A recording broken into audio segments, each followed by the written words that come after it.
المزمور 12. نجينا ربي حيت بنادم المزيان ما بقاش، والأمانة بين الناس ما كاينينش. كل واحد كيتكلم مع صاحبه بالكذوب، شفايفهم كينافقوا وقلبهم خداع. مصاب الرب يقطع كاع الشفايف اللي كينافقوا واللسان اللي كيتكلم بالكبر. هما اللي قالوا بلساننا غنكونوا قويين، شفايفنا كيعاونونا، ايوا شكون غيتحكم فينا؟ ولكن على ود الظلم المساكين والنواحد المحتاجين غادي نوض دابا كيقول الرب، وغنعطي الأمان للي مشتاقين ليه. كلام الرب كلام نقي بحال الفضة المصفية في الفران الطين 7 المرات.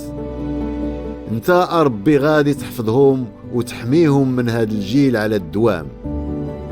المشرارين كيدوروا في كل بلاصة من اللي كيكتر الفساد بين الناس.